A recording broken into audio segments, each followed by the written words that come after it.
So picture the scene. You are sitting in the sweltering, unforgiving heat of Levi's Stadium out in Santa Clara, California. Oh, yeah. Brutal heat. Right. And it is the 94th minute of this completely deadlocked World Cup group stage match. I mean, the California sun has just been beating down relentlessly all afternoon. The pitch is baked completely dry by that point. Exactly. And the players are just totally drained. You know, they're running on nothing but sheer adrenaline and, like, muscle memory. Well, because it's that kind of environmental heat that really goes beyond just physical exhaustion. Yeah. It drains your mental reserves. I mean, it literally blurs your peripheral vision and slows your decision-making down by those crucial fractions of a second. And you look up at the scoreboard and it reads 1-0. Just an incredibly tense, frustrating 1-0. Agonizing, really. Right, because one team has spent the entire match just battering the door down, right? Yeah. Missing chance after agonizing chance. Yeah. While the other team has spent those 94 minutes desperately clinging to the frame of that door, just trying to survive the onslaught. Just hanging on for dear life. And then a single cross comes soaring in from the left flank. Time sort of seems to suspend for a second. A player rises up in the penalty area, and in a fraction of a second, the whole trajectory of a World Cup tournament is violently altered. It really was. So, welcome to the deep dive. Today we are unpacking the historic, honestly chaotic 1-1 draw between Qatar and Switzerland in the 2026 World Cup Group B opener. Such a wild match to look back on. It really was. We're going to look at that 94th minute miracle, a missing TV graphic that caused an absolute international broadcast meltdown. And this is important, the invisible rules that dictate who actually gets to sit in the studio and tell you these stories. Right, because the story of a football match is, it's rarely just about the 22 players on the grass. It's about the tactical systems they operate within, the technologies we rely on to judge them, and, you know, the heavily filtered media structures that deliver the entire spectacle straight to your living room. So whether you are a die-hard tactician who, like, charts passing networks on your weekend, or maybe you're someone just catching up on the cultural water cooler moments, yeah, this deep dive is going to give you the context you need. You'll get the full picture, yeah. But we have to start with the setup here. Yeah. Because looking at this match beforehand, the contrast between these two squads felt genuinely monumental. I mean, I was watching the first half feeling like I barely saw Qatar even touch the ball. Oh, they really didn't. Just how lopsided were those opening exchanges? I mean, historically lopsided. Switzerland arrived in Santa Clara and commanded an astonishing 83% of the possession in those early stages. 83%? That is absurd. It's basically a training exercise at that point. Yeah. And they ended the match having taken 26 total shots. To give you some historical context for just how rare that is the most shots Switzerland has registered in a World Cup match since 1966. Wait, 1966? Yeah, against Germany. They bypassed the 21 shots they had against Togo back in 2006, so they essentially set up camp in the Qatari penalty area. And what about Qatar? Qatar, by contrast, managed just 7 shots over the entire 90-plus minutes. 7. So 26-7. I mean, it's like studying 10 hours for a final exam, you know. You memorize the entire textbook, you do all the flashcards, and then you just forget to bring a pencil. That is exactly what it felt like. They did all the hard work, but just couldn't execute that final, most crucial step. But how does a team like Switzerland build that kind of overwhelming momentum?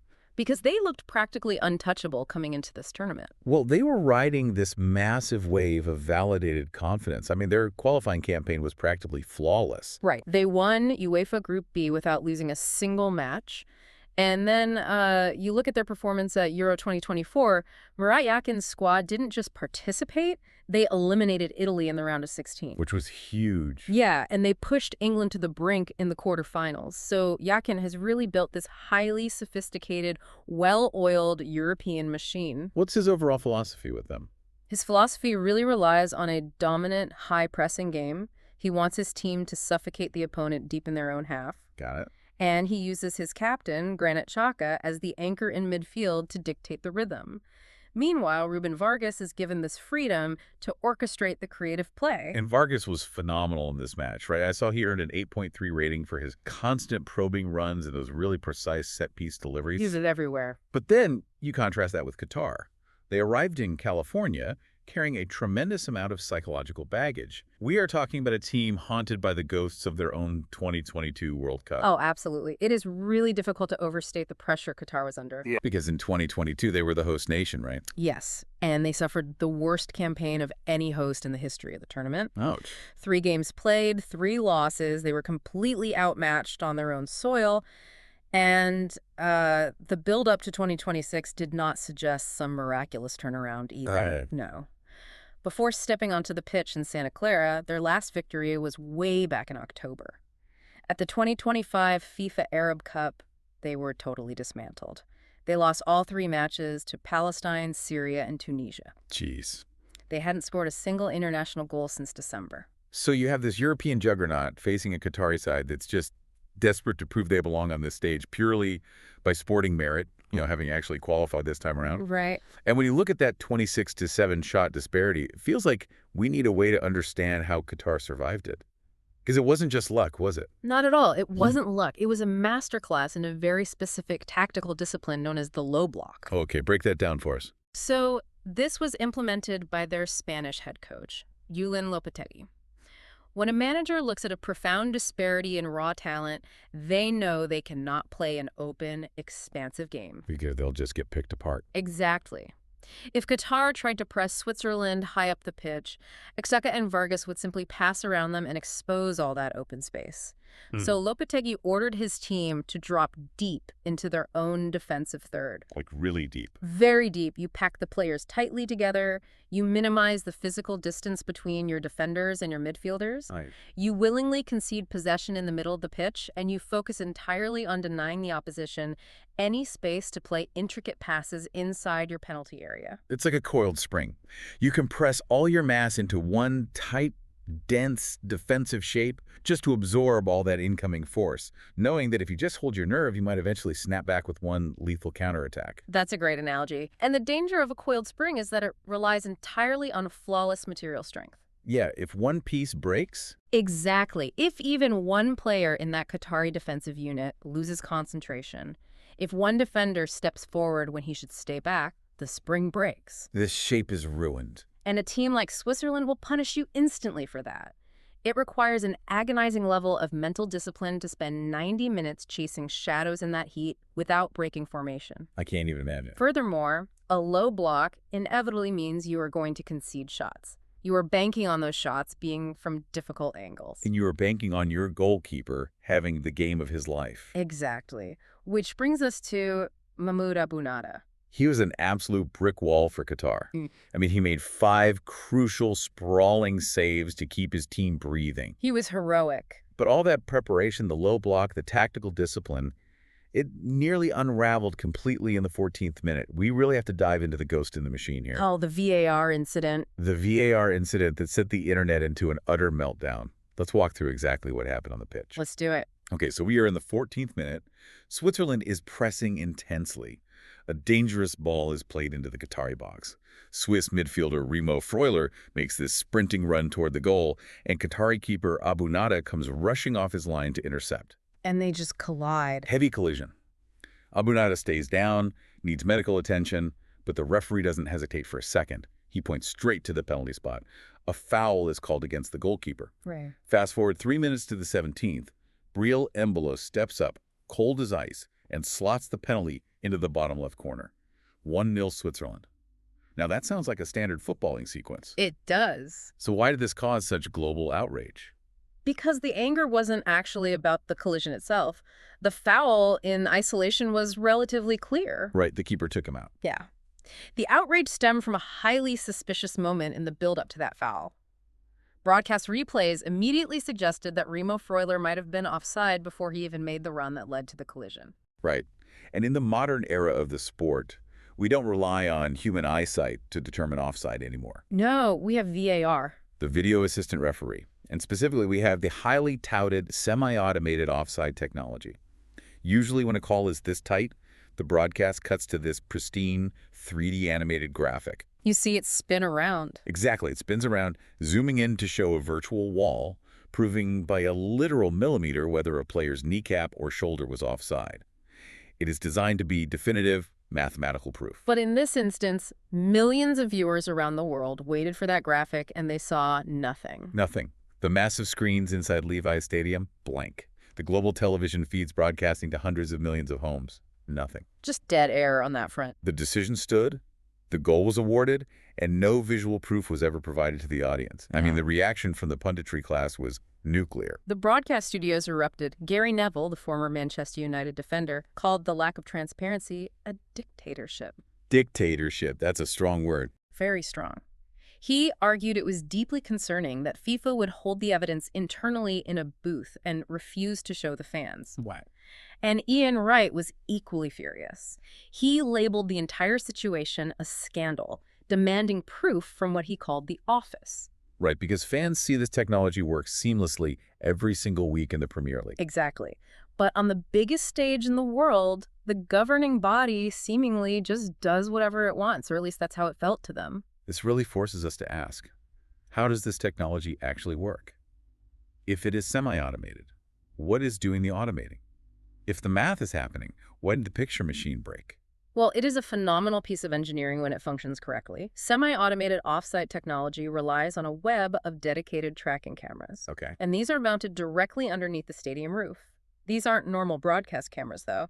They are specifically calibrated to track the ball and up to 29 individual data points on every single player. 29 points on one player. Yes, capturing their exact position on the pitch 50 times per second. That is insane. It includes tracking their limbs, their head, their torso, and simultaneously the match ball itself contains an inertial measurement unit or an IMU sensor. So the ball is smart too. Very. This sensor sits perfectly in the center of the ball and transmits data 500 times per second to the video operation room. 500 times a second. Yeah, allowing the system to know the exact millisecond the ball is kicked. So the system is essentially building this real-time 3D skeletal model of the entire match, calculating the exact moment of the pass and the exact physical position of every attacker and defender down to the millimeter. Correct. The artificial intelligence crunches all that data and immediately flags an offside position to the video match officials. Yeah, okay. Then the officials validate the AI's calculation, and then, and this is crucial, the system is supposed to automatically generate a 3D broadcast animation. A graphic we didn't get. Right. It summarizes that highly complex data into a simple, digestible visual for the fans. So what happened in Santa Clara? Why did we get absolutely nothing? Well, FIFA eventually had to release an official statement to quell all the uproar. They clarified that during the specific window of that play, the stadium experienced a brief, highly localized technical outage. A localized outage. Yeah. This outage severed the data link required to render and broadcast the 3D animation to the television feeds. Oh, wow. However, FIFA was adamant about one crucial distinction. The underlying VAR workflow in the booth was completely unaffected. Okay, so the system didn't actually crash. Exactly. The cameras were still tracking, the sensor in the ball was still transmitting, and the officials in the booth received the data. They checked the lines using their internal procedures and confirmed that Freuler was mathematically onside.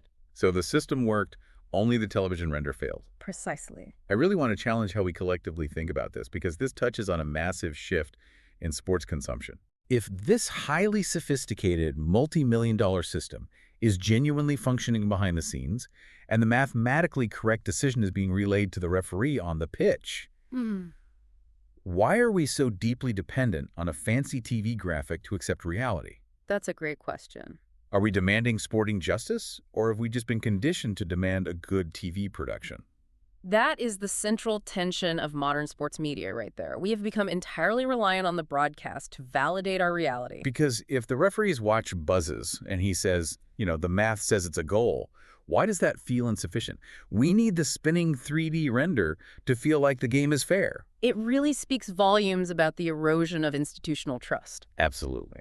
Fans are inherently skeptical of FIFA as a governing body due to historical scandals, right? And they are frequently frustrated by VAR because it disrupts the emotional, spontaneous flow of the game. It ruins the celebration sometimes. It does. So when you introduce a pre-existing lack of trust, a simple technical glitch like a broken animation file doesn't scan as a benign IT failure. No, people assume the worst. Exactly. It is instantly weaponized into a conspiracy.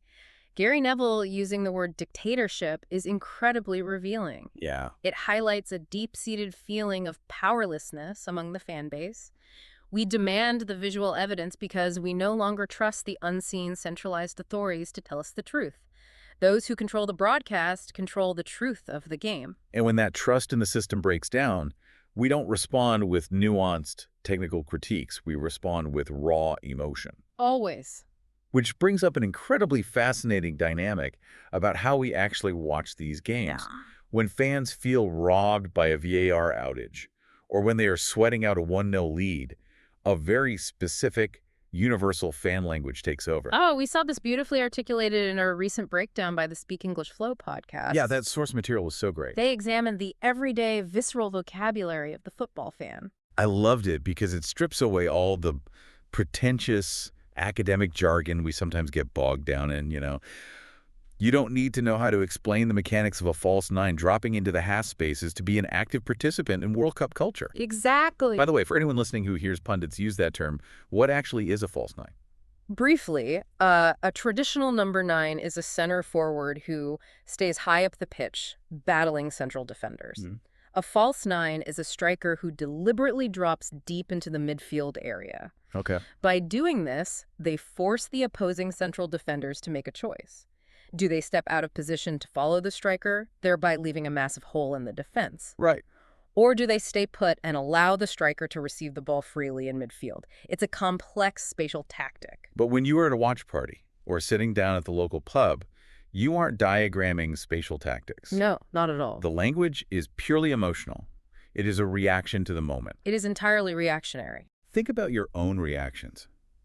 If you are a Qatari fan and that penalty is awarded without the VAR graphic showing proof, you aren't sitting there debating the millimeter calibration of limb tracking cameras. Definitely not. You are jumping off your couch, pointing at the screen and shouting, "That was never offside," or "They were robbed." Right.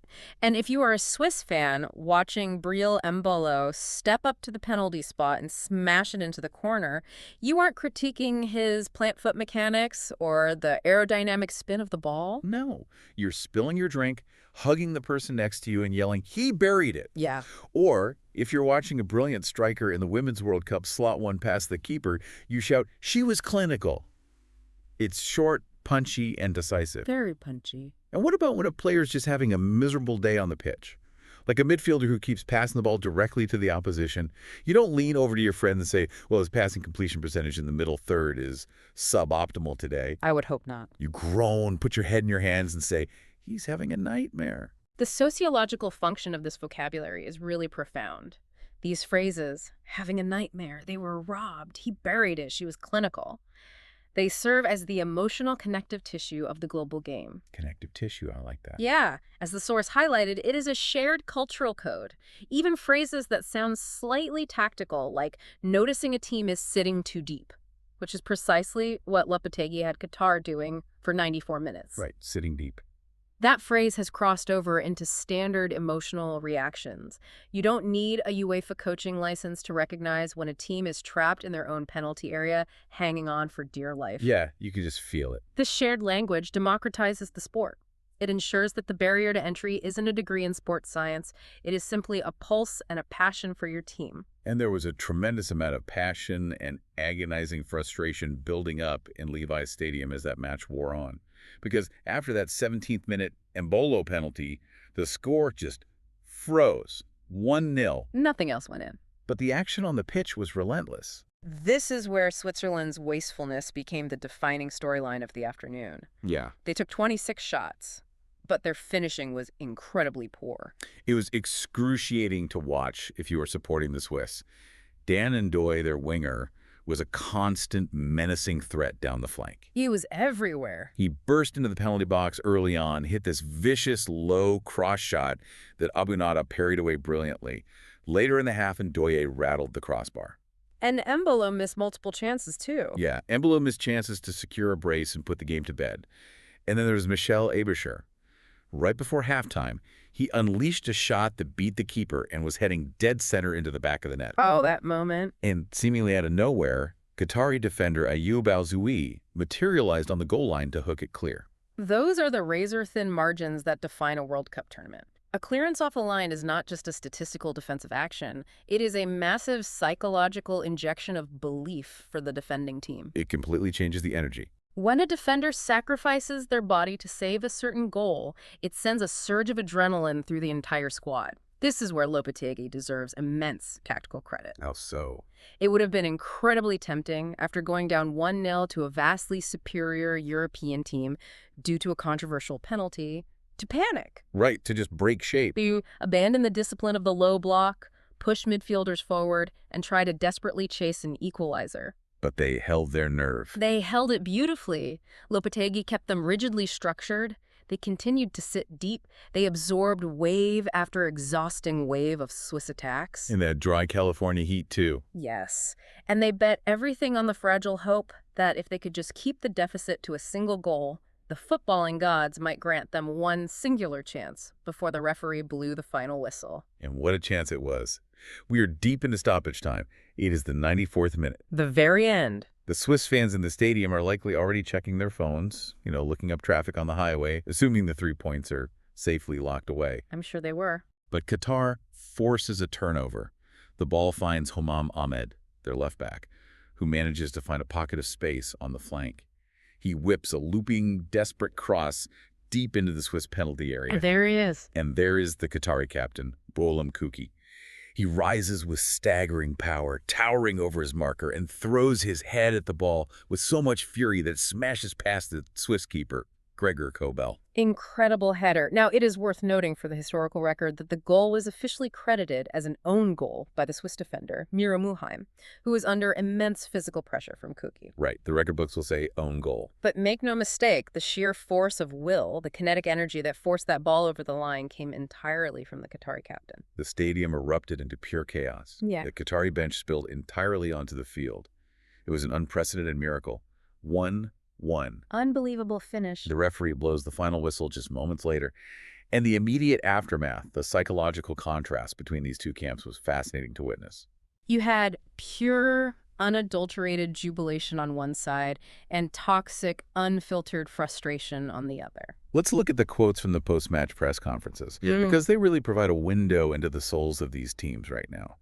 Lopetegui, the Qatari coach, was beaming. I bet. He told the press that his team achieved one dream simply by qualifying and competing against a team of Switzerland's caliber, and this hard-fought point gave them the right to keep having the dream. That's a great quote. He praised their ironclad resilience and their ability to survive brutal stretches of the game without losing their tactical composure. But if we look at the Swiss camp, the internal psychology is deeply concerning. Yeah, it got ugly. Captain Granit Xhaka was visibly furious, and he did not hold back his criticisms. He openly chastised his own team's lack of discipline and patience. Wow. He stated that instead of respecting their assigned positions and the manager's tactical plan, players were just running around aimlessly. Aimlessly? Yeah. He offered a scathing assessment, saying, "You don't have to be the showman and do everything yourself." That is a devastating public rebuke from a captain. Running around aimlessly.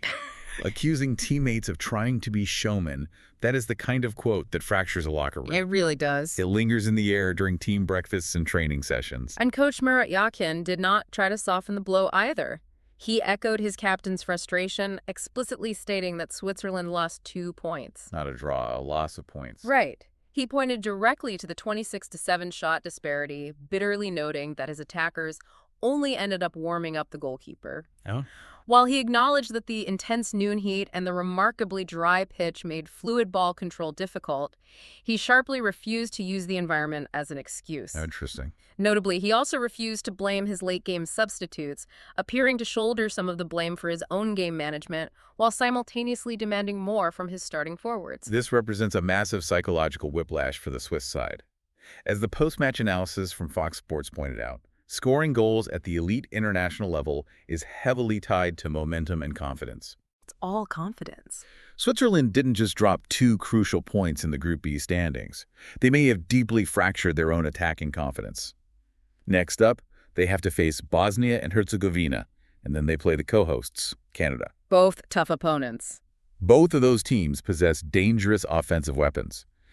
If the Swiss carry this frustration, this internal bickering about players trying to be selfish showmen, into those upcoming matches, their entire tournament could unravel. It completely rewrites the narrative of Group B. What many pundits assumed would be a routine procession for the European heavyweights has instantly transformed into a wide-open, unpredictable dogfight. It really has. Now, I want us to take a breath here. Sure. We've spent a lot of time analyzing the drama on the pitch. We've explored how the mechanics of a low block can frustrate a dominant team. We've discussed how the failure of VAR technology can spark international outrage, and how fans process that frustration through a visceral shared language.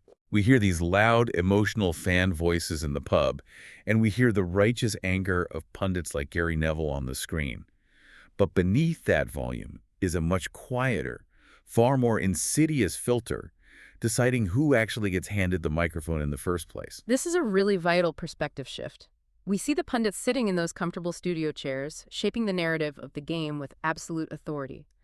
But we rarely question the structural barriers that determine whose voices are granted that authority. Exactly. To explore this, we are drawing heavily on a profoundly sobering article written by sports broadcaster Rebecca Adams for The Guardian. Now, as a reminder, we are reporting on the ideas in this article to explore this topic. We aren't explicitly endorsing political viewpoints, just unpacking the realities she describes. That's right. Her piece meticulously details the relentless, exhausting microaggressions that women face every single day in the sports media industry. And it is crucial to contrast her lived reality with the surface-level progress that television networks really love to celebrate. Yeah, the visible progress. If you turn on your television during the Olympics or the European Championships, you see female faces. You see women anchoring broadcast teams, conducting pitch-side interviews. Right. Networks like the BBC have made highly visible, commendable strides in this area. To a casual viewer, it appears that gender parity has been achieved. But Adams argues powerfully that visibility does not equate to equality of experience. Not at all. The public sees the polished, final television product. They do not see the daily barrage of subconscious bias, the dismissive comments, and the outright sexism that permeates production meetings, the press boxes, and the studio corridors long before the red light on the camera turns on. She shares a specific anecdote in her piece that perfectly encapsulates this. It's a story that made my blood boil when I read it. So Adams is a highly respected, meticulous journalist. She was assigned to anchor a major sports program in the Middle East. It wasn't a sport she covered every day, so she put in the work. She prepped extensively, studying the intricacies of the game, the tactics, the player histories, ensuring she could effectively tee up her expert analysts and guide the broadcast with authority. Doing her job properly. Before flying out for the assignment, she has a preparatory call with her male producer to discuss the level of specialist knowledge required for the show. And the producer, with stunning casualness, dismisses her preparation entirely. Yeah. He tells her, "Don't worry about that. A channel don't care if you don't know what you're talking about as long as you look glamorous." As long as you look glamorous. Yeah. What is truly insidious about a comment like that isn't just the blatant sexism. Right. It is the casual, unthinking nature of it. The producer likely didn't even realize how deeply offensive and professionally undermining that statement was. He thought he was being helpful. Exactly. This is the essence of subconscious bias. It reveals a deeply entrenched institutional mindset that views women in sports broadcasting not as authoritative journalists, not as tactical experts, but primarily as decorative elements deployed to keep the viewer's attention. It is what we can call the glamour mandate. It reduces years of journalistic training, relentless hard work, and deep sporting knowledge to merely how well someone wears a dress under studio lighting. It's incredibly frustrating. I want the listener to consider their own reactions for a moment. Think about the last time you watched a match.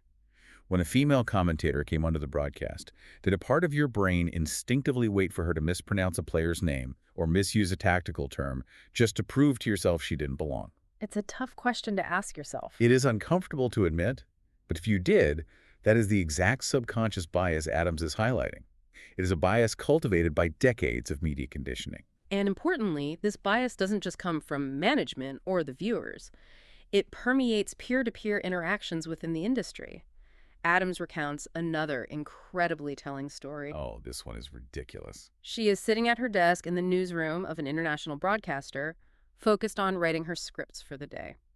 A male colleague from a completely different program wanders into her desk area, looks around the room, and asks generally, "I'm looking for your sports presenter. I suppose he's in the studio, is he?" Assuming. without a single second of hesitation, that the sports presenter must be male. Right. He couldn't even fathom that the woman sitting at the desk writing the sports script was the talent he was looking for. And Adams, to her immense credit, swivels around in her chair and delivers the ultimate response. No, she is here. She is here. It's a brilliant, triumphant moment for her.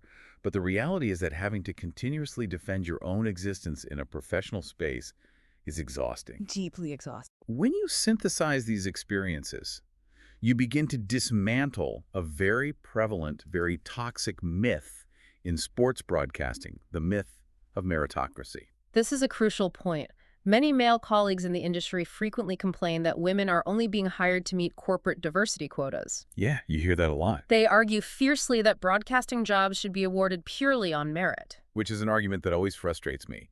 When male colleagues complain that women are only getting jobs because of their gender, they conveniently and entirely ignore the decades, the literal generations of broadcasting history. Right. Where men were picked first exclusively because they were men. Absolutely. There was no meritocracy then. There was a monopoly. And Adams makes a brilliant analytical point about the nature of the television industry itself. Broadcasting is not a strict, quantifiable meritocracy. Right. It is not like corporate sales, where you have a spreadsheet showing exactly who closed the most deals and generated the most revenue. There are no goals scored, no pass completion percentages, no objective metrics to conclusively prove your worth as a presenter. It's mostly vibes. Basically, the evaluation of a broadcaster is highly subjective. Management evaluates candidates based on nebulous concepts like presence, chemistry, gravitas, and likability. Yeah. And sociologically speaking, whenever an evaluation process is highly subjective and lacks hard data, it becomes an incredibly fertile breeding ground for subconscious bias. Because you default to what you know. Exactly.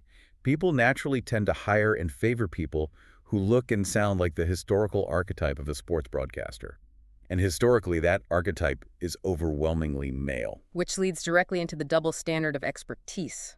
Because even when women do manage to navigate this biased system and secure these commentary or analytical roles, the scrutiny they face regarding their actual football knowledge is intense, unyielding, and completely asymmetrical compared to their male counterparts. Very asymmetrical. Adams talks about arriving at a stadium for a commentary job, only to have fans, stadium staff, and even her own colleagues immediately assume she's a broadcast assistant fetching coffee rather than the lead commentator. And when they finally realize she is the commentator, the immediate follow-up question is almost inevitably, did you play professionally? Yes. They demand a resume of professional playing experience to justify her right to have an insight into the game. It's so common. But contrast that with reality. How many male commentators, prominent male journalists, and beloved studio hosts never played a single minute of professional football in their lives? Countless. Yet they are universally accepted as experts. No one questions their right to speak on the tactics of a World Cup match. Adams' response to the question, how do you know enough about the sport, is perfect, she says. Because I am a professional sports broadcaster. That is the job. You study the game, you analyze the systems, you interview the coaches, you learn. This double standard is further amplified and often weaponized by the toxic environment online.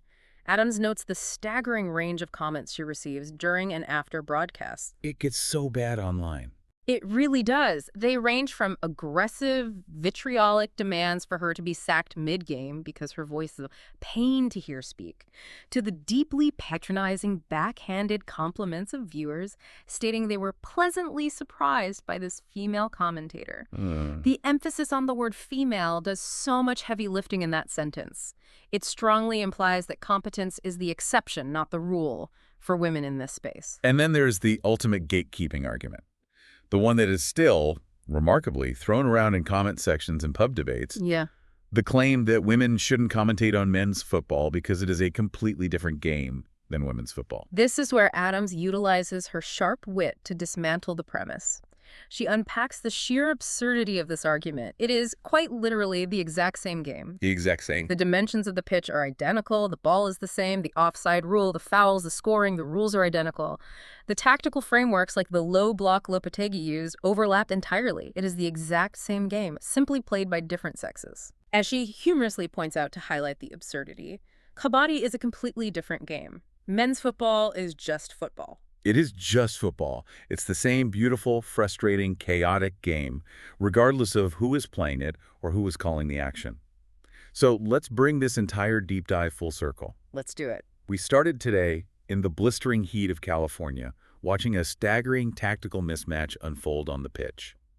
We saw Switzerland, an absolute European powerhouse, riding high on confidence, do everything right except the one thing that truly matters. Putting the ball in the net. Putting the ball in the net. They took 26 shots, completely dominated the rhythm of the game, but their wastefulness, their lack of a clinical edge, cost them dearly and fractured their locker room. And we saw the miraculous resilience of Qatar, a team heavily burdened by the ghosts of a dismal 2022 campaign, sitting deep in a disciplined low block. Absorbing all that pressure. Absorbing immense pressure, relying on the heroics of goalkeeper Mahmoud Abunada, and ultimately snatching a historic World Cup point through Boulem Kruki's 94th minute sheer force of kinetic will. We unpack the chaos of the 14th minute VAR scandal, exploring how a simple technical glitch in broadcasting a 3D graphic can instantly ignite global outrage. Exposing a deep-seated lack of trust in sporting institutions. Exactly.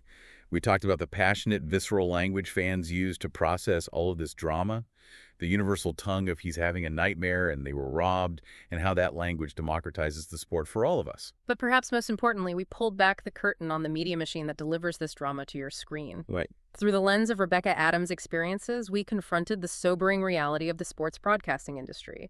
We examined the insidious glamour mandate, we dismantled the myth of meritocracy in a subjective field, and we highlighted the relentless microaggressions and double standards women face just to claim their rightful place in the press box and the commentary booth.